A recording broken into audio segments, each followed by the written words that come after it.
챕터 20은 aggregate income에 대한 내용인데요. 총소득이라고 번역하시면 됩니다.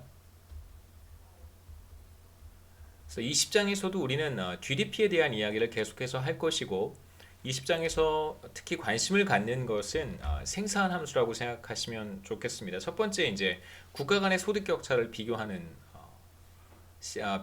우리가 시간을 좀 할애할 것이고 inequality around the world 여기서는 이제 국가 간 소득 격차를 한번 비교해 보겠습니다.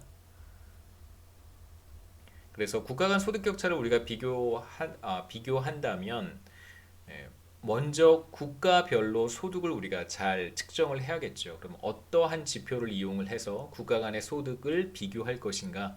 그래서 지표를 잘 정의를 하고 그 지표를 만드는 것이 무엇보다도 중요할 거예요. 첫 번째 섹션에서는 이러한 변수, 소득 변수를 우리가 어떻게 정의하고 어떤 변수를 채택을 해서 국가 간 소득 격차를 비교할 것인가, 국가 간의 소득을 비교할 것인가, 이런 이야기들을 첫 번째 섹션에서 하고 두 번째 섹션에서는 생산성, productivity를 우리가 생산성이라고 부릅니다. 생산성에 대한 이야기를 잠깐 하고 생산성이란 무엇이고 결국 우리가 첫 번째 국가 간의 소득 격차 이야기를 한 다음에 상당히 심한 소득 편차를 우리가 관찰할 수 있어요. 소득 수준이 굉장히 높은 국가도 있지만 소득 수준이 굉장히 낮은 국가도 있습니다. 그러니까 이러한 소득 격차를 설명하는 주된 요인이 무엇인가, 무엇 때문에 소득 격차가 발생하는가, 우리가 여러 가지가 있을 수 있겠습니다만 여기에서는 프로덕티비티에 대한 이야기를 좀 할 것이고 생산성 차이 때문에 소득 격차가 발생하는 것이다라고 우리가 이야기를 할 수 있고요. 그렇다면 생산성이 무엇이고 생산성은 GDP에 어떠한 영향을 미치는지를 두 번째 섹션에서 보도록 하겠습니다. 그 다음에 이어서 생산성에 이어서 두 번째 섹션에서는 생산함수에 대한 이야기도 여기에서 조금 할 거예요. 미시경제학에서도 생산함수, 미시경제학 부분, 앞부분에서 원론 앞부분에서 생산함수에 대한 이야기를 했을 거라고 생각합니다. 기업의 의사결정과 관련해서는. 그런데 지금 우리가 보는 문제는 국가경제 전체에서 GDP가 어떠한 방식으로 결정이 되는지, 그러니까 GDP라고 하는 것은 일정 기간 동안 국가 내에서 생산된 재화와 서비스의 시장 가치란 말이에요. 그 생산된 재화와 서비스라고 하는 것, 그것이 과연 어떠한 방식으로 생산되는가를 묘사하는 것이 바로 거시 파트, 우리가 지금 후반부에 거시경제 생산함수를 의미하는 것이다라고 생각하면 좋겠습니다. 그래서 마지막 섹션은 테크놀로지에 대한 이야기를 좀 하도록 할게요. 물론 여기 우리 교과서의 세 번째 섹션에서는 테크놀로지나 혹은 뭐 엔트레프레니어십, 기업가 정신 이런 것들을 다루긴 하는데 우리는 간단하게 테크놀로지만 좀 보고 20장을 마무리하도록 하겠습니다.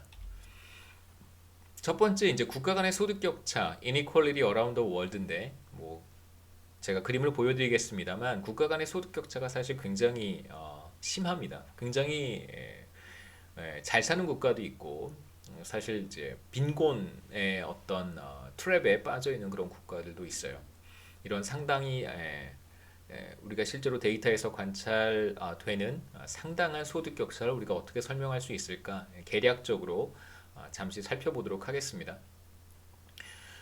우선 국가 간의 소득 격차를 이해하기 위해서는 우선 무엇을 이용을 해서 비교할 것인가, 어떤 지표를 비교할 것인가가 가장 중요한 문제가 되겠죠.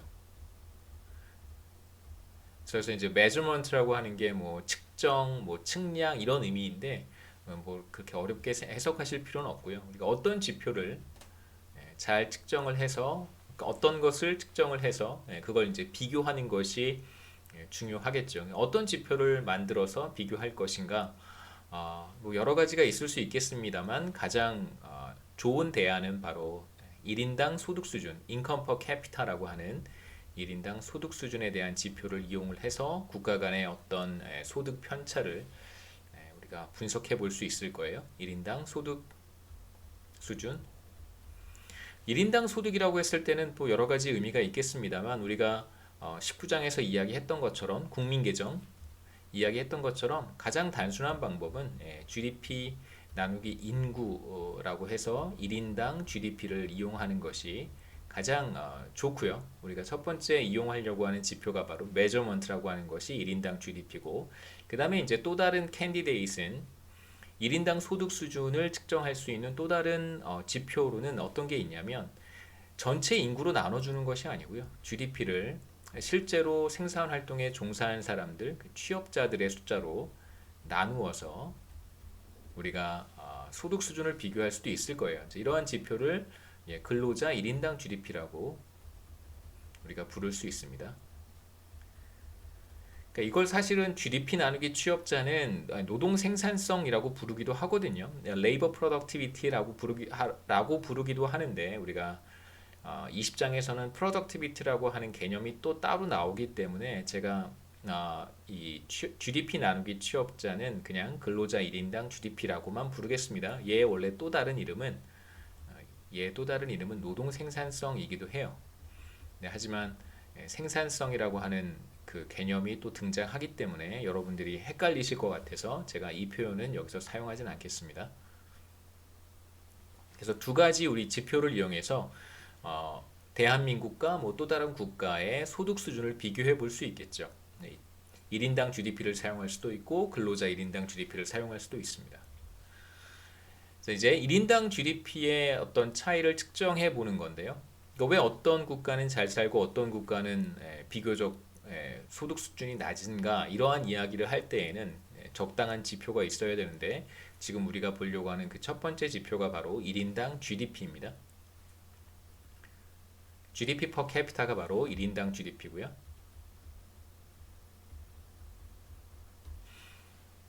간단합니다. 말씀드렸듯이 GDP를 경제 전체 국가 전체 인구로 나누어 주면 돼요. 그 GDP 나누기 total population이 바로 1인당 GDP가 됩니다. 그래서 이게 이제 우리가 비교할 때 이용하려고 하는 이제 소득 지표가 되는 것이죠. 소득 지표에는 다양한 것이 있을 수 있겠죠. 말씀드렸듯이 소득 지표는 다양합니다. 근데 우리는 다양한 소득 지표 중에서 그래도 대표성이 있는 첫 번째 지표로 GDP per capita를 이용할 것이고요. 계산하는 방법은 GDP를 인구로 나누어서 계산할 수 있습니다. 한국, 그 다음에 유나이티드 스테이츠, 그 다음에 멕시코 세 개 국가를 한번 비교해 보려고 하는데요. 2019년, 아직 2020년이 끝나진 않았기 때문에 2020년의 GDP는 공표가 되진 않았습니다. 2020년이 끝나고 2021년 한 6월, 4월, 5월쯤 되면, 4월에서 빠르면 4월, 늦어도 한 5월, 6월에는 이제 2020년의 GDP가 집계가 될 텐데요. 아직 2020년이 끝나지 않았기 때문에 19년의 GDP 자료를 제가 이용을 했습니다. 2019년 한국의 GDP는 대략 2,000조가 조금 되지 않고요. 1,900조 정도가 돼요. 1,900조. 1913조 9,636억 원의 이제 한국의 GDP입니다. 한국은행의 이코스에 가시면 이 데이터를 여러분 똑같이 찾으실 수 있고요. 2019년에 인구 자료가 없어서 제가 2018년 대한민국의 인구 자료를 가지고 왔는데, 2018년에 대한민국의 인구는 5,100만 명이 조금 넘습니다. 5,163만 명쯤 되는 걸로 나와 있고요. 이제 코시스는 통계청 데이터예요. 통계청.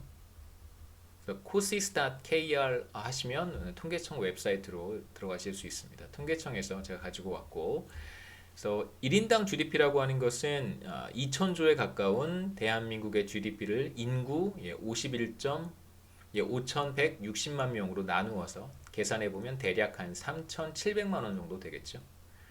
3,700만 원. 자, 이게 바로 2019년에 1인당 GDP라고 할 수 있고, 같은 시기 US의 1인당 GDP도 우리가 계산해 볼 수 있습니다. US의 GDP는 2019년에 얼마죠? 21조 4,277억 원 정도, 7억 원이 아니죠. 21조 4,277억 달러가 되고요. 프레드라고 하는 웹사이트에서 제가 가지고 왔습니다. 이건 이제 미국의 중앙은행이 그 지점이 여러 개가 있어요. 그 지점이 사실 독립된 형태로 운영이 되기도 하는데, 미국의 역사가 이제 한국의 역사가 많이 다르기 때문에 경제사가 많이 다르죠. 경제가 작동하는 방식이라든가 뭐 여러 가지 중앙은행의 시스템 이런 것도 굉장히 달라서 프레드는 세인루이스에 있는 그 중앙은행 지점에서 관리하는 이제 데이터들이고요. FR은 이제 Federal Reserve라고 하는 이제 연방 준비 뭐 이코노믹 데이터 약자입니다. 가시면 이제 똑같은 데이터를 여러분 보실 수 있을 거고요. 마찬가지로 2019년 인구 자료가 없어서 미국 같은 경우에도 2018년에 인구 자료를 가지고 왔습니다. 대략 3억 2,600만 명, 3억 2천 이렇게 말이 꼬이죠.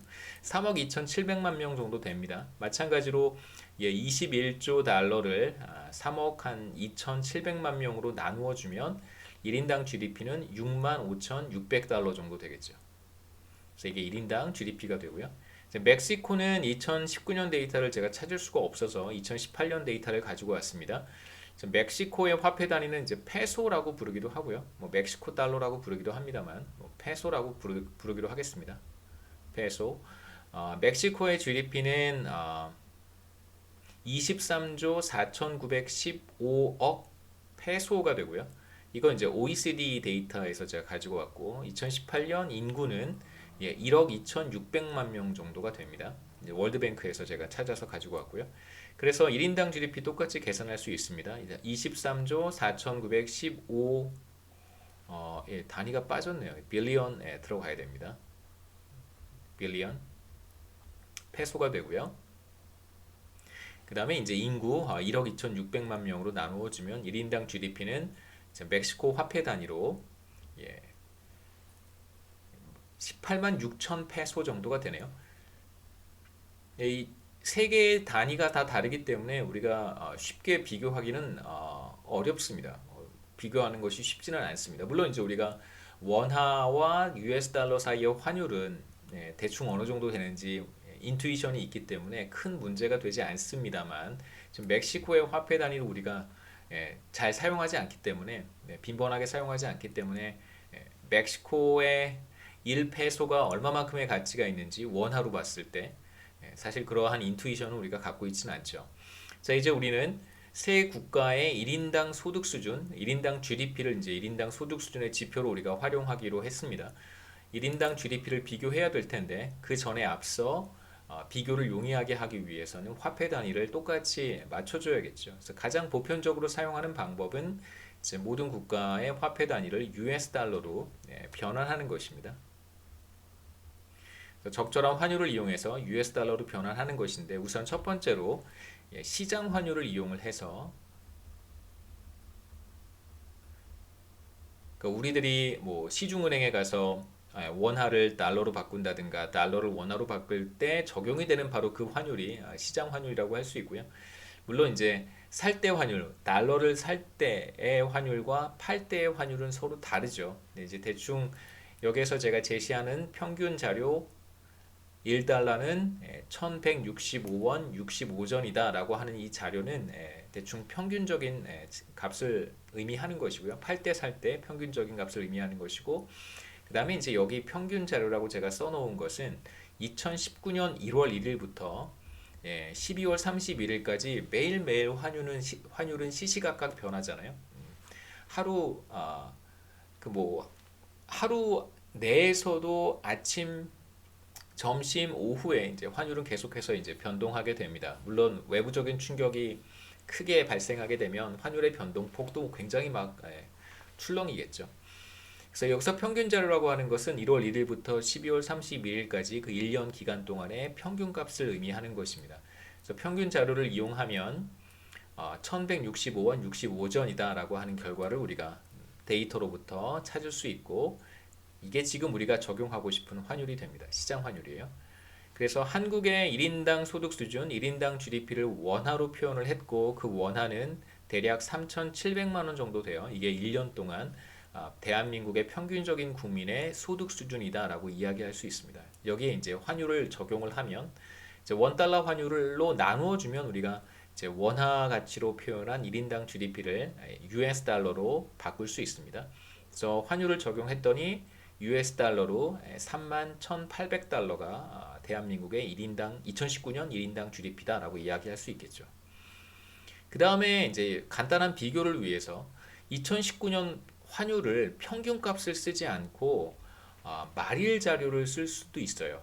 말씀드렸듯이 1월 1일부터 12월 31일까지 평균값을 사용한 게 이제 바로 앞에 슬라이드고, 환율 시장이 마감이 되는 시점이 있겠죠. 12월 31일에 마감이 된다라고 한번 해보죠. 물론 12월 31일이 휴일일 수도 있으니까, 뭐 토요일이나 일요일일 수도 있으니까, 그러면 이제 그 전에 외환 시장은 더 일찍 시장이 닫히겠지만, 뭐 여하튼 마지막 날, 2019년의 마지막 날 환율을 우리가 테이크해서 한국의 1인당 GDP를 달러로 변환할 수도 있습니다. 그 비교해 보시면 말일 자료를 썼을 때는 우리가 평균 자료를 썼을 때보다 환율이 조금 떨어진다는 걸 알 수 있죠. 1157원 80전인가요? 앞에서는 1165원 65전이었는데, 만약에 말일 자료를 사용한다면 환율은 조금, 원달러 환율은 조금 더 떨어집니다. 그래서 이 경우 이제 1157원 정도를 적용하게 되면 한국의 1인당 GDP는 32,000달러가 돼요. 그래서 어떠한 환율을 적용하느냐에 따라서 만약에 말일 자료를 적용하게 되면 32,000달러 정도가 되고, 평균 자료를 적용하게 되면 31,800달러 정도가 돼요. 그래서 어떤 환율을 적용하느냐에 따라서 1인당 소득 수준이 다소 차이가 있을 수 있습니다. 그래서 소득 지표에 차이가 나타날 수 있겠죠.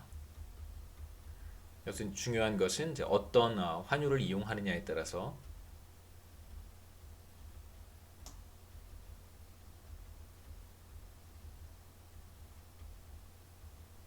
그 다음에 이제 멕시코의 경우를 한번 보도록 하겠습니다. 멕시코 같은 경우에는 이제 환율이 대략 월드뱅크 데이터를 제가 들여다봤더니 2018년에 US 달러는 대략 한 19페소 정도의 가치가 있었던 것으로 보여요. 제가 그 데이터를 가지고 왔습니다. 그래서 페소 달러 환율은 19.2 정도가 됩니다. 그래서 2018년에 멕시코의 1인당 GDP는 18만 6천 페소였고, 이게 얼마만큼의 가치가 있는지 우리가 알 수 없으니까 이제 여기에 환율을 적용을 했습니다. 그래서 페소 달러 환율로 나누어 주면 이제 우리가 멕시코의 페소화를 US 달러의 가치로 변환할 수 있고요. 계산해 본 결과 한 9,670달러 정도가 됩니다. 그래서 10,000달러가 조금 안 되죠. 그래서 우리는 시장 환율을 이용을 해서 변환한 다음에 어떤 국가의 소득 수준이 얼마나 더 높고, 그 다음에 또 어떤 국가의 소득 수준이 또 얼마나 더 낮은지를 이제 비교할 수 있게 된 것이죠. 근데 이제 문제는 뭐냐면, 우리가 지금 시장 환율을 이용해서 한국과 멕시코의 자국 화폐 단위로 표현한 1인당 GDP를 US 달러로 변환했는데, 실제로 어떠한 환율을 적용하느냐에 따라서 1인당 GDP가 조금씩 차이가 날 수 있다는 것을 한국의 경우를 통해서 확인을 했습니다. 마찬가지로 멕시코의 경우에도 우리가 조금 다른 개념의 환율을 사용한다면 멕시코의 1인당 GDP도 조금 다른 값을 가질 수 있을 것이다 라고 우리가 예측해 볼 수 있겠죠. 실제로 국가 간의 소득을 비교하기 위해서 사용하는 환율은 지금 우리가 사용한 이러한 시장 환율이 아니고요. PPP 환율이라는 것을 이용을 해서 자국 화폐 단위로 표현한 1인당 소득 수준 혹은 1인당 GDP를 US 달러로 변환하는 것이 일반적입니다. 그래서 일반적으로 PPP 환율을 사용을 해요. Purchasing Power Parity라고 해서 뭐 구매력 차이, Purchasing Power를 우리가 구매력이라고 번역을 하고요. 그 다음에 이제 구매력 parity가 차이, 뭐 구매력 평가, 뭐 다 괜찮습니다. 그래서 구매력 차이라고 우리가 얘기를 하는데, 실제로 구매력 차이 환율이라고 번역하지는 않고요. 우리가 이야기를 할 때는 실제로 국가 간 소득 격차 비교를 위해서 적용하는 환율은 대표적으로 PPP 환율을 사용을 합니다. 이걸 그냥 우리는 PPP 환율이라고 해요. 자, 그러면 시장 환율은 알겠는데, 시장 환율은 외환시장에서 결정되는 거잖아요. 그러니까 예를 들면 한국의 외환시장에서 원달러 환율은 어떻게 결정이 되는가? 아주 간단합니다. 달러를 필요로 하는 사람들과 달러를 공급하는 사람들이 만나서 원달러 환율이 결정이 되겠죠. 아주 간단한 메커니즘에 의해서 원달러 환율이 결정이 돼요. 갑작스럽게 많은 사람들이 외환시장에다가 달러 물량을 막 쏟아내면 달러를 풀어놓고 이제 원화로 바꿔가겠다는 거죠. 그러면 상대적으로 이제 달러의 가치가 떨어질 테니까 환율은 상승하게 돼요. 환율이 상승한다는 것은, 그러니까 원 달러 환율이 상승한다는 것은 이제 원화의 가치가 전보다 높아지는 거니까요. 이제 그러한 메커니즘에 의해서 시장 환율이 결정이 될 거예요. 그렇다면 이제 PPP 환율은 무엇인가? PPP 환율은 시장 환율하고는 매우 다른 개념입니다.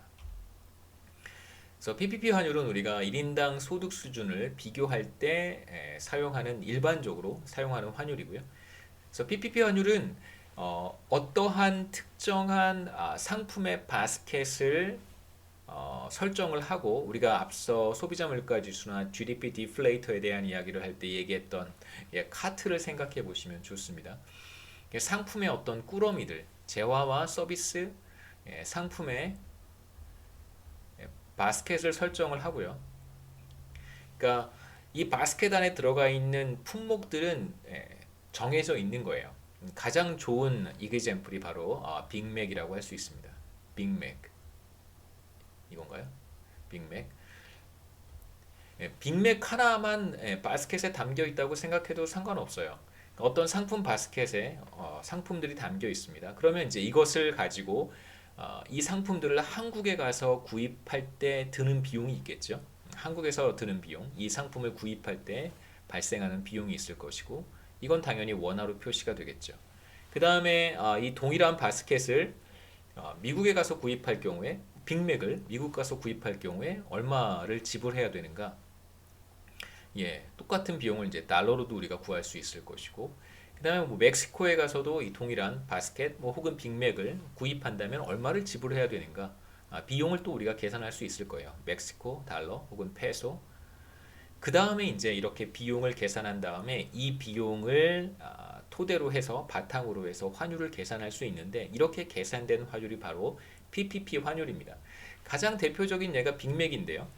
저는 원 버거 앤 프라이즈라고 썼는데, 빅맥을 우리가 바스켓의 유일한 상품이라고, 품목이라고 정하면 PPP 환율을 어떻게 계산할 수 있는지 제가 슬라이드에 넣지는 않았는데요. 한번 보여드리겠습니다. 그럼 구글에서 빅맥 인덱스라고 하는 것을 검색을 한번 해보세요. 빅맥 인덱스라고 하는 것을 검색을 해보시고, 제가 한번 아까 찾아봤는데요. 이제 버거너믹스, 이코노미스트에서 처음 빅맥 인덱스라고 하는 것을 만들어서 이제 계속해서 업데이트를 하고 있습니다. 그래서 가장 최근 게 7월 15일인데요. 들어가 보시죠. 보시는 빅맥 인덱스라고 하는 것이 있는데, 저는 지금 PPP 환율에 대해서 이야기를 하고 있는 거예요. 그래서 PPP 환율의 가장 기본적인 아이디어는 빅맥을 미국 가서 사 먹을 때 내가 얼마를 내야 되는지, 당연히 달러로 내야 되겠죠. 그 다음에 빅맥을 한국에서 사 먹으면 내가 얼마를 내야 되는지, 그걸 지금 비교해 보겠다는 거예요. 그래서 가장 최근 시점은 줄라이 2000이고요. 보시면 줄라이 2000이고, 그 다음에 한국을 한번 왼쪽 리스트에서 찾아보겠습니다. 보시면 사우스 코리아가 여기 있어요. 자, 여기 하이라이트를 제가 해보겠습니다.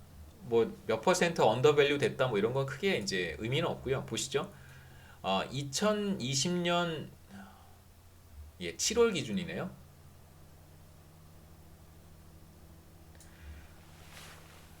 한국에서 빅맥을 사 먹으려면 4,500원을 내야 됩니다.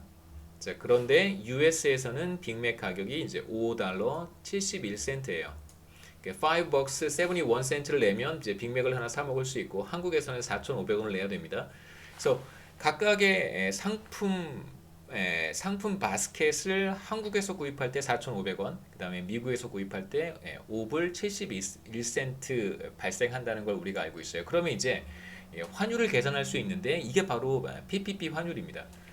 어떻게 계산하냐면 단순하죠. $1 환율을 계산하는 거니까 4,500원을 5달러 71센트로 나누어 주면 됩니다. 자, 계산기를 제가 하나 열어볼게요. 자, 이렇게 계산하면 됩니다.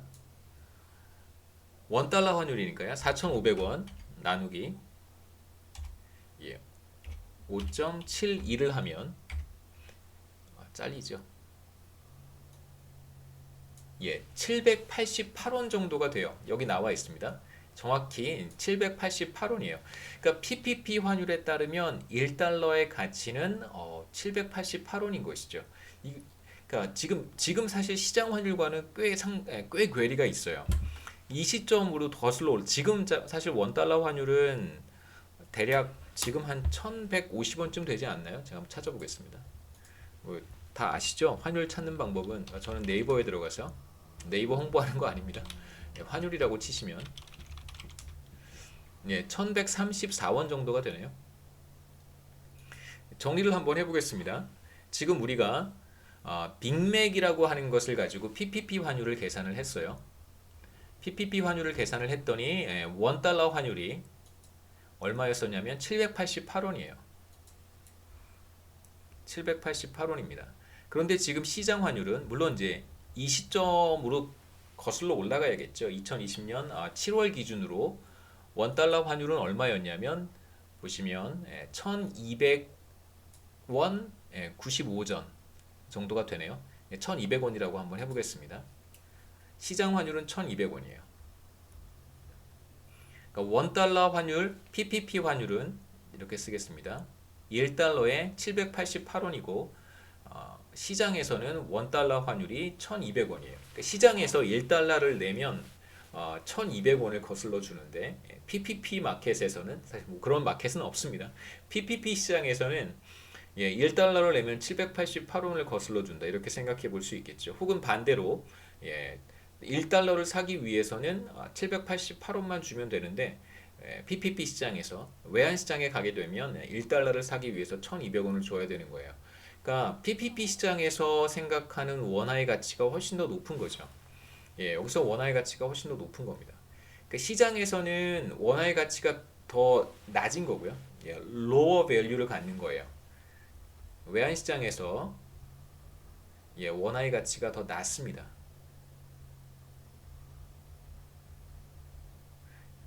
다시 말씀드리면 외환시장에 가서 1달러를 제가 얻으려면 1200원을 줘야 되잖아요. 그런데 PPP 시장에 가서 제가 PPP 시장이라는 건 없습니다. 그냥 메타포예요. PPP 시장에 가서 제가 만일 1달러를 얻고 싶다면 788원만 주면 돼요. 그러니까 PPP 시장에서 달러가 더 싸게 거래가 된다라고 우리가 이야기할 수도 있는 것이죠. PPP 시장이라고 하는 건 다시 말씀드리지만 존재하지도 않습니다. 그래서 실제로 PPP 환율과 시장 환율을 비교해 보면 시장에서 원화의 가치가 더 낮게 평가되고 있다라고 얘기할 수 있습니다.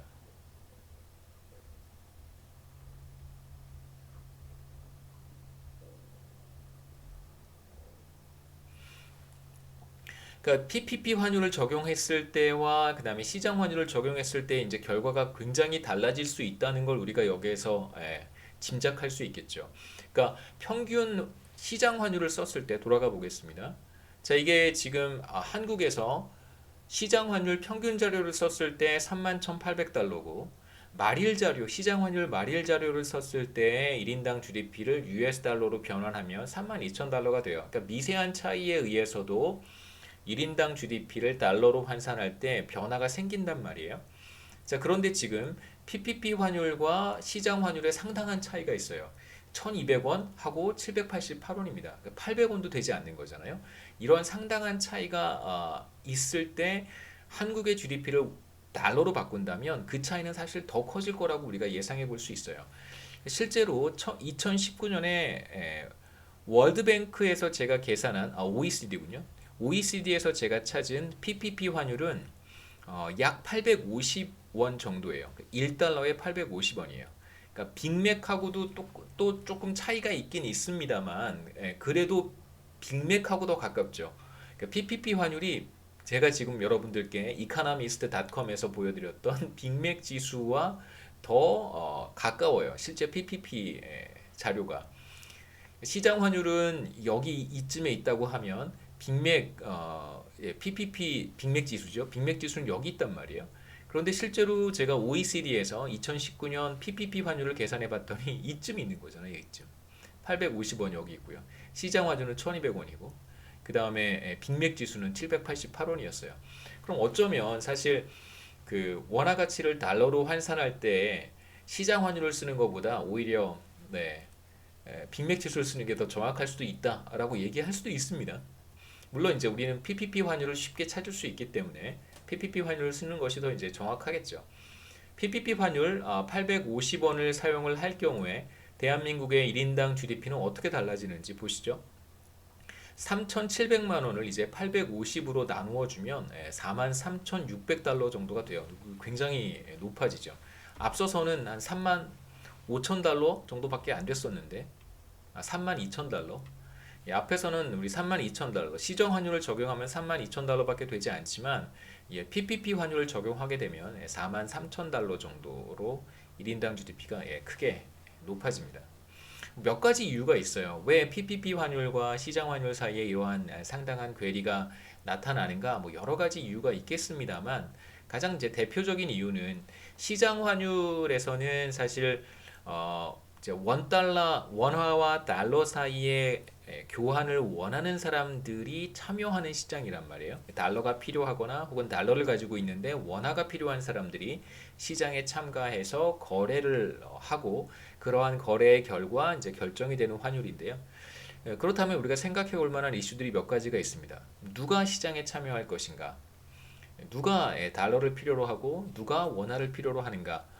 뭐 여행하는 사람들 생각해 볼 수 있는데 실제로 외환 시장에 여행하는 사람들이 그 차지하는 비중은 아주 미미합니다. 대체로 큰 비중을 차지하는 사람들이 이제 두 그룹인데요. 첫 번째 그룹은 이제 금융 상품에 투자하는 사람들, 두 번째 그룹은 이제 수출 수입업자들이에요. 수출업자 혹은 수입업자들입니다. 첫 번째 금융 상품에 투자하는 사람들 아주 간단하죠. 외국 투자자들이 달러를 가지고 한국에 들어와서 한국의 금융상품에 투자하기 위해서는 달러를 내놓고 원화로 바꿔야 됩니다. 그런 다음에 이제 한국 금융상품에 투자하겠죠. 반대로 마찬가지예요. 외국 금융상품에 투자하고 싶은 사람은 국내에 이제 원화를 들고 와서 원화를 달러로 바꾼 다음에 이제 외국 금융상품에 투자를 해야 됩니다. 그래서 금융상품에 투자하고자 하는, 그러니까 금융시장에 참여하고자 하는 참가자들이 모든 금융시장에 참가하는 사람들이 참여하는 것은 아니고요. 혹은 달러를 원화로 바꿔서 혹은 원화를 달러로 바꿔서 금융상품에 투자하고자 하는 사람들이 외환시장에 참가하게 되어 있고, 그 다음에 이제 두 번째 그룹은 수출업자, 수입업자라고 했습니다.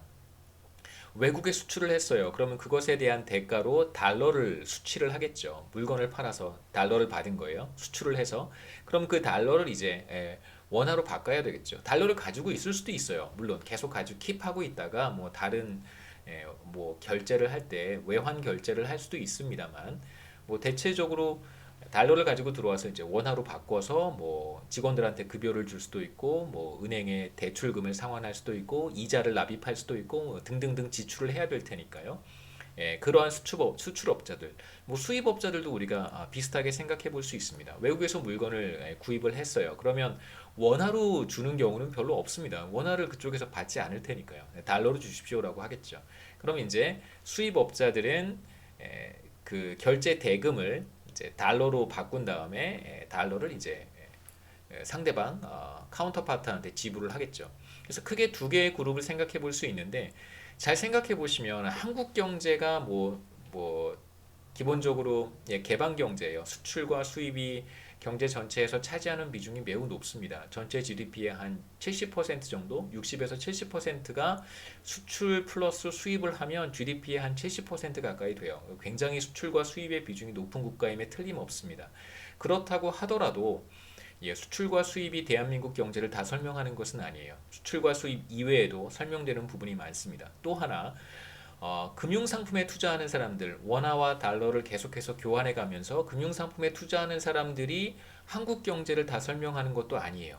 제가 말씀드리고 싶은 것은 외환시장에 참가해서 달러를 결정하는 그러한 주체들이 굉장히 많이 있을 텐데 그러한 사람들의 의사결정과 경제 행위가 대한민국의 GDP를 100% 결정하는 사람은 아니라는 거예요. 많은 사람들이 뭐 식당에 가서 음식을 먹기도 하고요. 또 어떤 사람들은 뭐 헤어샵에 가서 머리를 하기도 하고, 뭐 혹은 뭐 저기 서점에 가서 책을 구입하기도 하고, 뭐 다양한 경제 활동을 하는데 우리가 하는 사실 많은 경제 활동들 중에 적지 않은 비중은 달러 거래가 수반되지 않는 그러한 그 경제 활동도 굉장히 많습니다. 헤어샵 가는데 달러가 왜 필요하겠어요? 택시를 타고 대중교통을 이용하는데 달러가 왜 필요하겠습니까? 그렇죠? 뭐 서점에 가서 책을 보는데 뭐 번역서도 아니고요. 뭐 국내의 작가가 뭐 혹은 뭐 여러분 뭐 참고도서라든가 문제집을 뭐 공무원 문제집을 구입하는데 뭐 달러 거래가 수반되지 않잖아요. 우리가 하는 상당히 많은 그런 경제 활동들은 사실 뭐 달러 교환을 수반하지 않는 거래도 굉장히 많습니다. 그렇기 때문에 시장 환율을 우리가 적용을 할 때 한국 경제의 모습을 100% 드러내는 것이 쉽지 않을 수 있다는 것이죠.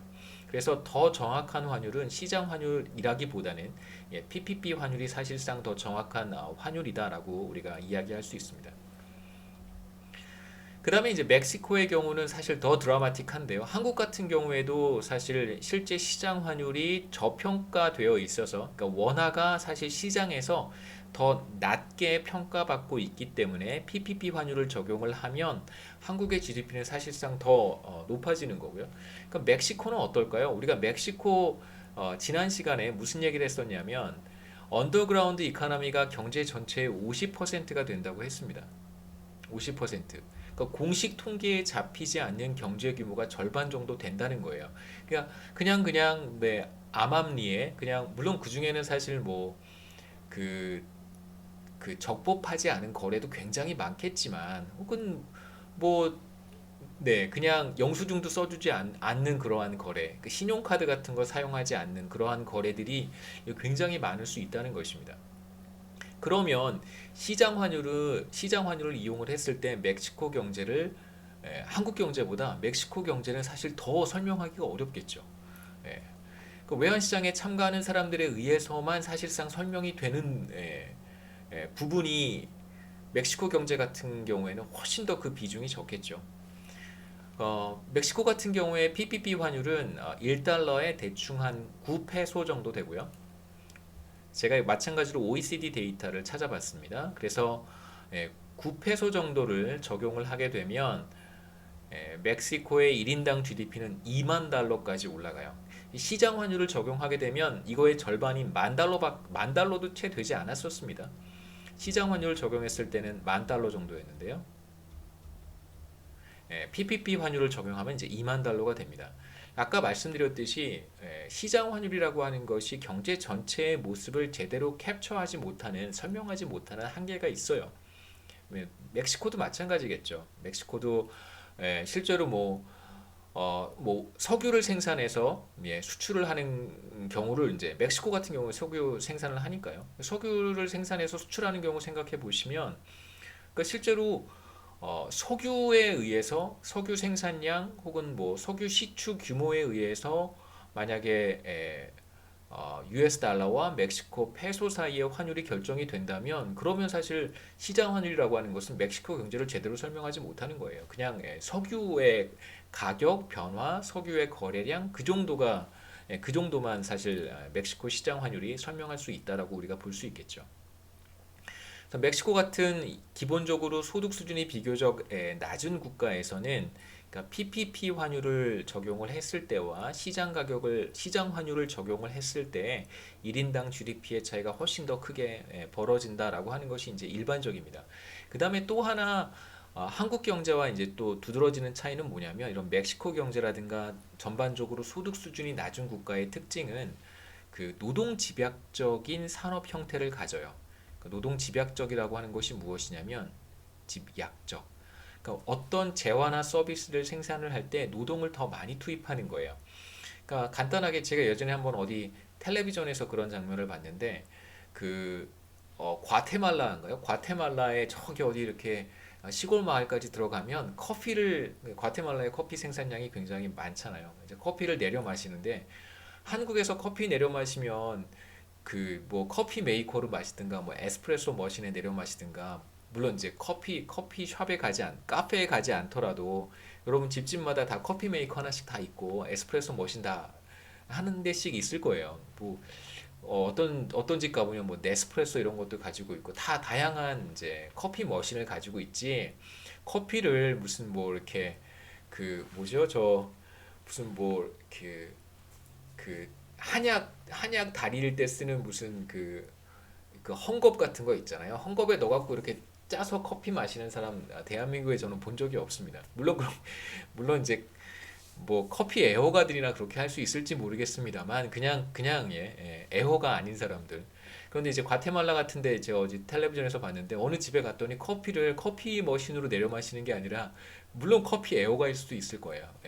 헝겊에다가 커피 원두를 갈아서 다 일일이 손으로 갈아서 헝겊에 넣고 뜨거운 물을 그 안에 넣었나요? 무슨 이렇게 주머니 헝겊 주머니 같은 건데 거기에 뜨거운 물을 부어서 이렇게 매달아 놓으면 이렇게 물이 쭉 떨어지잖아요. 헝겊에서 약 따리듯이 한약 따리듯이 그거를 이제 커피로 마시는 걸 본 적이 있습니다.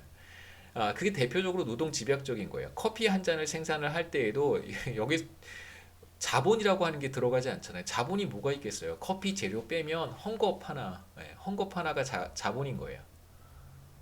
그런데 실제로 소득 수준이 높은 국가에서는 커피 한 잔을 만들어 내더라도 그냥 버튼 하나 누르죠. 에스프레소 머신 버튼 한번 눌러서 커피를 만들지 뜨거운 물을 끓이고 물을 붓고 이러한 행위조차도 이러한 그 활동조차도 하지 않습니다. 그러니까 커피의 예를 제가 그냥 하나 들었을 뿐이고요. 다른 재화나 서비스도 대부분 마찬가지예요. 예, 굉장히 많은 노동이 투입이 돼요. 실제로 헤어샵에 가서 머리를 한번 뭐 자른다든가 헤어컷을 한다든가 혹은 뭐 염색을 한다든가 뭐 펌을 한다든가 뭐 어떤 걸 뭐 하더라도 실제로 소득 수준이 낮은 국가에 가면 굉장히 많은 노동을 투입하고 기계를 잘 사용하지 않습니다. 반대로 소득 수준이 높은 국가에 가면 노동은 적게 투입하고 대부분 다 자본을 투입해서 하겠죠. 그래서 소득 수준이 낮은 국가의 전반적인 특징은 두 가지인데 첫 번째는 서비스 섹터가 굉장히 그러니까 비교적 커요. 비교적. 제조업 부문보다는 서비스 부문이 비교적 크고 그 다음에 서비스 부문의 주된 특징이 뭐냐면 노동 집약적이라고 하는 거예요. 그러니까 서비스 섹터는 기본적으로 노동 집약적인 산업입니다. 자본 집약적일 수도 있겠습니다만 무슨 금융 서비스 같은 경우에는 자본 집약적이라고 우리가 얘기할 수 있겠지만 대체로 서비스 섹터는 노동 집약적이에요. 자본보다는 비교적 노동을 더 많이 투입해서 어떤 재화와 서비스를 생산을 합니다. 그 서비스 섹터의 이제 대표적인 특징이라고 할 수 있는데요. 어, 소득 수준이 낮은 국가의 첫 번째 특징은 서비스 섹터의 비중이 커요. 제조업은 그렇게 크지 않습니다.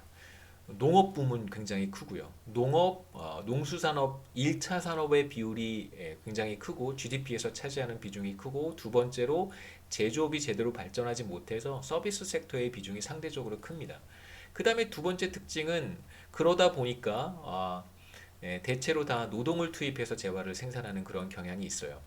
자, 이러한 환경이 조성이 되면 대체적으로 PPP 환율과 이제 시장 환율 사이에 상당한 괴리가 생기는데 그 이유는 단순합니다. 그러니까 수출과 수입을 굉장히 많이 하는 국가의 특징이 뭐냐면 제조 부문이 굉장히 큰 국가예요. 그러니까 서비스업 가지고 수출하지 못하잖아요. 서비스 분야에서 생산되는 재화와 서비스를 가지고 우리가 뭘 수출하고 뭘 수입할 수 있겠습니까? 그러니까 비교적 서비스 섹터에서 생산되는 것들은 수출과 수입이 되는 경우는 그렇게 높지 않아요. 그러니까 수출과 수입은 대체적으로 제조업 부문에서 크게 일어납니다. 그러니까 제조업 부문이 비교적 큰 국가에서 수출도 많이 하고 수입도 많이 해요. 자, 그러면 우리가 이렇게 추측해 볼 수 있습니다.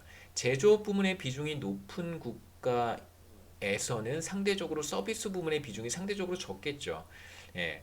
그러면 PPP 환율과 시장 환율을 생각해 보면 물론 이제 금융 상품 을 거래하는 사람들과 수출 수입업자에 의해서 이제 시장 환율이 결정이 된다고 제가 말씀을 드렸는데 우리 금융 상품은 조금 제쳐두고 수출 수입업자에 의해서 시장 환율이 결정이 된다라고 한번 생각해 보죠. 그러면 수출업자들과 수입업자들에 의해서 시장 환율이 결정이 된다면 바로 그 시장 환율을 결정하는 것이 제조업 부문일 거예요. 그러니까 농업도 사실 수출 많이 하고 수입 많이 하긴 합니다만 우리가 제조업의 역할이 비교적 크다고 볼 수 있겠죠. 그 제조업 부문이 사실 시장 환율을 결정하는 주된 요인이다라고 우리가 예상할 수 있습니다. 물론 이제 금융 부문이 사실 더 중요해요. 최근에는. 근데 우리가 이해를 돕기 위해서 금융 부문이 들어가면 또 복잡해지니까 제조업 부문이 중요한 역할을 해요. 근데 소득 수준이 낮은 국가에서의 특징은 뭐냐면 제조업 부문의 비율이 현저히 낮고 서비스 부문의 비율이 현저히 높아요. 그렇다면 시장 환율이라고 하는 것은 소득 수준이 낮은 국가의 어떤 경제의 전체적인 모습을 제대로 반영하지 못할 가능성이 훨씬 더 높습니다. 그러니까 제조업 부문에 의해서 시장 환율이 결정되는데 소득 수준이 낮은 국가들은 제조업 부문의 비율이 굉장히 낮단 말이에요. 그러니까 기본적으로 제조업만을 가지고는 그 국가의 모습을 제대로 설명할 수 없는 거예요. 그렇기 때문에 제조업에 의해서 결정이 되는 시장 환율도 당연히 그 국가의 모습을 제대로 반영하지 못한다는 뜻입니다. 그래서 노동집약적인 산업이 비교적 비중이 높고 그 다음에 서비스 부문의 비중이 굉장히 높다면 그러한 국가에서는 시장 환율을 쓸 경우에 거의 100% 1인당 GDP가 크게 떨어지는 그런 모습을 보일 거예요. 그러한 이유 때문에 PPP 환율을 사용하게 되면 이들 국가에서 1인당 GDP가 굉장히 고평가되는 그런 모습을 우리가 지금 2만 달러로 높아지는 것 같은 그런 모습을 우리가 확인할 수 있는 거고요. 지금 뭐 왜 그런가? 뭐 지금 제가 대체적으로 설명해 드렸던 바로 그러한 요인 때문에 그렇습니다. 그림을 제가 몇 가지 준비를 했는데요. 교과서에 있는 그림입니다. PPP 환율을 적용을 했을 때 국가 간의 소득 격차가 어떠한 모습을 보이는지 1인당 GDP를 이용을 해서 국가 간의 소득 격차를 비교한 것이고요. 보시면 소득 수준이 매우 낮은 국가들도 있고 1000달러가 채 되지 않는 1년에 연간 소득이죠. 그런 국가들도 있고 5만 달러가 넘는 그런 국가들도 있습니다. 한국은 2014년 기준 데이터여서 한국은 여기 있고요. 편차가 굉장히 크다는 것을 우리가 확인할 수 있고, 그 다음에 이제 교과서에 있는 또 다른 그림인데요. 대체적으로 뭐 북반구에 있는 국가들, 그 다음에 북유럽, 북아메리카, 그 다음에 이제 극동아시아에 있는 국가들의 소득 수준이 높다는 걸 우리가 여기서 확인할 수 있습니다. 그 다음에 이쪽이죠. 보시면 이제 아프리카라든가 서남아시아, 이쪽이 서남아시아입니다. 뭐 서아시아, 서남아시아가 이쪽이죠. 그러니까 인도 혹은 이제 서남아시아 쪽, 그 다음에 사하라 사막 이남 지역, 여기가 사하라 사막입니다. 그래서 이남 지역. 그 다음에 이제 중앙 아메리카, 여기에 이제 들어가 있는 국가들의 소득 수준이 이제 비교적 낮다라고 우리가 얘기할 수 있죠. 네모로 구분해 보겠습니다. 비교적 소득 수준이 낮은 국가들이 서남아시아, 서브사하란 아프리카라고 해서요. 사하라 사막 이남 지역의 아프리카 국가들, 그 다음에 중남미 국가, 남미 국가들이 다 그런 것은 아니니까요. 보통 이제 중앙 아메리카에 있는 국가들, 뭐 온두라스, 제가 말씀드렸던 과테말라, 콜롬비아 이런 국가들이 대표적으로 니카라과 이런 국가들이 비교적 소득 수준이 낮은 국가에 해당이 됩니다. 그 다음에 이제 1인당 소득 수준을 측정하는 두 번째 지표로 근로자 1인당 GDP를 우리가 생각해 볼 수 있는데요. 분모가 달라지는 거예요. 1인당 GDP는 파퓰레이션으로 나눴는데 근로자 1인당 GDP는 취업자 숫자로 나누기 때문에 분모가 달라집니다. 그러니까 왜 우리가 취업자 숫자로 나누는가? 기본적으로 대한민국 국민 모두가 경제활동을 하는 건 아니잖아요. 학생들도 있고 뭐 어린아이들도 있고 그 다음에 뭐 15세 미만 학생들도 있고 그 다음에 정년퇴직을 하신 분들, 그러니까 퇴직을 해서 더 이상 경제활동을 하기 어려운 그런 건강 상태, 신체적인 어떤 그런 상태를 가지고 있는 사람들은 경제활동에 참여하지 않습니다. 그 다음에 혹은 뭐 자발적이든 비자발적이든 여러 가지 이유로 인해서, 요인으로 인해서 경제활동을 하지 않는 사람들이 굉장히 많이 있죠. 그래서 이러한 사람들을 실제로 우리가 다 배제를 하고 실제로 생산활동에 참여한 사람들만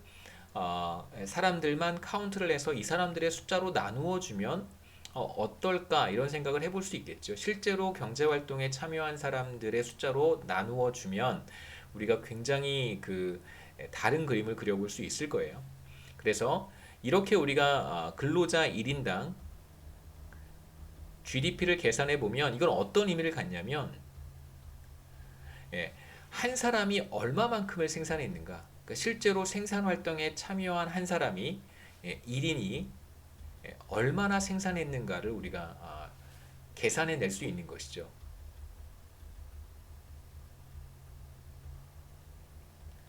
그래서 이걸 사실 아까도 말씀드렸지만 레이버 프로덕티비티 노동 생산성이라고 부르기도 하는데 우리가 조금 이따가 생산성에 대한 이야기를 해야 되기 때문에 헷갈리실 것 같아서 제가 그렇게 표현하지는 않습니다. 그래서 근로자 1인당 죄송합니다. 근로자 1인당 GDP가 높은 국가에서는 근로자 한 사람이 생산 활동에 참여해서 더 많이 생산했다라는 걸 의미하는 것이고요. 근로자 1인당 GDP가 낮은 국가는 상대적으로 낮은 국가는 근로자 한 사람이 생산 활동에 참여해서 비교적 적게 생산했다라고 우리가 얘기할 수 있겠죠. 물론 제가 지금 말씀드린 것처럼 근로자 한 사람이 더 많이 생산하고 더 적게 생산했다고 해서 100% 그게 사람의 능력이다라고 하는 것을 의미하는 것은 아닙니다. 다른 외부적인 요인들이 함께 작용하는 것이죠. 더 좋은 기계와 더 좋은 환경과 더 좋은 기술과 더 좋은 아이디어로 생산할 수도 있는 거예요. 그러니까 똑같은 사람이 제가 한국에서 일을 했을 때 생산할 수 있는 것과 다른 나라에 가서 생산했을 때 일을 했을 때 생산할 수 있는 것은 근본적으로 다를 수 있습니다. 당연히 다를 수 있겠죠. 제가 생산 활동에 어떠한 재료들을 사용할 수 있는지, 제가 생산 활동에 어떠한 아이디어를 투입할 수 있는지, 누구와 함께 일을 하는지, 어디에서 일을 하는지에 따라서 생산해낼 수 있는 것이 다르기 때문에 이게 뭐 한 사람의 능력치를 보여주는 것이다라고 해석하실 필요는 없습니다. 다만 한 사람이 평균적으로 얼마나 많이 생산해낼 수 있는가를 보여주는 것이다 정도로만 생각하시면 됩니다. 제가 비교를 한번 해봤는데요. 펜 월드 테이블 9.1이라고 하는 데이터를 가지고 제가 직접 한 거예요. 1인당 GDP는 여러분 비교해 보실 수 있을 거고요. 이게 아마 제 기억에 2017년 아니면 2018년 기준입니다. 제가 적어놓질 않았는데요. 이건 이제 그 2011년에 US 달러의 가치로 평가했다는 뜻이에요. 그러니까 이게 2011년 자료가 아니고 2011년에 화폐 가치로 측정한 것이고 실제로 이 데이터는 2017년 아니면 2018년입니다. 1인당 GDP 오른쪽이 바로 근로자 1인당 GDP인데요. 그 GDP per worker인데 인구로 나눈 것이 아니고 취업자 숫자로 나눈 것입니다. 그래서 이 값이 바로 GDP 나누기 employed겠죠. 보시면 당연히 분모가 더 적어지잖아요. 인구보다 employed가 더 적습니다. 그러니까 한국의 인구가 5천만 명이라고 하면 실제로 취업자들은 한 3천만 명 정도밖에 안 되니까 3천만 명으로 나누어주면 당연히 GDP per worker는 GDP per capita보다 더 큰 값을 갖겠죠. 대체적으로 값이 더 커지는 것은 맞고요. 어떤 국가 같은 경우에는 3배, 2배 이상 늘어나는 경우도 있습니다. 한국은 보시면 2배까지 늘어나진 않는데 홍콩 같은 경우에는 비슷하게 2배 정도 늘어나고요. 그 다음에 US 같은 경우에는 이제 2배 이상 늘어나네요. 2배 이상 늘어나는 국가들도 있습니다. 그 다음에 DR 콩고 같이 소득 수준이 굉장히 낮은 국가에서는 GDP per worker는 거의 3배 가까이 늘어나는 것 같습니다. 당연히 GDP per worker는 GDP per capita보다 더 높은 값을 갖겠죠. 그래서 국가 간 비교를 해보면 당연히 이쪽은 뭐 1000달러에서 한 2000달러 수준인데 보시면 아까 GDP per capita는 1인당 GDP는 가장 큰 값이 한 5만 달러 정도였었잖아요. 이번에는 이제 10만 달러를 넘는 국가들도 있습니다. 당연히 뭐 분모가 더 작은 값을 가질 테니까요. 한국은 여전히 한 여기 상위권에 있죠. 그래서 마찬가지로 GDP per capita를 이용하든, 그러니까 1인당 GDP를 이용을 하든, 근로자 1인당 GDP를 이용을 하든, 국가 간의 어떤 소득의 차이가 매우 크다라고 하는 사실을 확인할 수 있습니다. 그러니까 1000달러 정도면 1000달러 정도인 국가와 10만 달러잖아요. 1000달러와 10만 달러는 100배 차이입니다. 여기서 여기까지는 100배 차이가 나는 거예요. 그러니까 1인당 GDP로 비교했을 때는 인구 때문에 좀 이렇게 가려지는 부분들이 있지만 근로자 1인당 GDP를 가지고 비교를 해보면 가장 낮은 국가와 가장 높은 국가 사이에 상당히 큰 차이가 나타날 수 있다는 걸 우리가 확인할 수 있습니다. 이제 그 첫 번째 섹션 이니퀄리티와 관련해서 마지막 그 이슈는 productivity인데요. 생산성이라고 하는 것입니다. 1인당 GDP 혹은 근로자 1인당 GDP의 국가 간 차이가 매우 크다라고 하는 사실을 확인을 했는데, 그렇다면 그 이유가 무엇일까? 메인 리즌은 바로 생산성의 차이 때문에 그렇습니다. 그러니까 생산성의 차이 때문에 1인당 GDP의 차이가 발생하는 거예요. 그러니까 생산성이 높은 국가가 당연히 1인당 GDP가 높을 것이고, 생산성이 낮은 국가가 1인당 GDP가 낮을 거예요. 자, 그렇다면 생산성이라고 하는 것이 무엇인가? productivity라고 하는 것은 어떤 근로자 한 사람이 1시간 일을 할 때 얼마만큼을 생산해 낼 수 있는가를 가리키는 것입니다. 일반적으로 어, 예, 이렇게 쓸까요? 한 사람의 다시 쓰겠습니다. 한 사람이 1시간 일을 할 때 얼마나 생산할 수 있는가?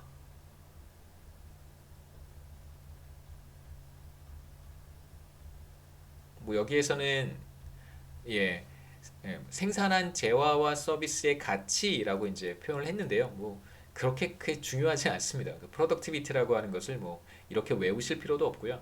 그냥 일반적으로 한 사람이 1시간 일을 할 때 얼마나 생산할 수 있는가, 그걸 그냥 뭐 시장 가치로 평가할 수도 있는 거고요. 시장 가치로 평가하지 않고 그냥 수량으로 카운트할 수도 있는 거잖아요. 그렇죠? 사실 productivity의 개념은 우리가 편의상 이걸 달러 가치로 환산을 해서 비교를 하는 것이지, 원래 productivity의 개념은 사실 약간 그 양적인 개념이에요. 그러니까 몇 개를 생산했는가, 몇 단위를 생산했는가, 이제 이런 의미가 사실 더 많기 때문에, 양적인 개념이기 때문에 이렇게 여러분 이해하셔도 큰 문제는 없습니다.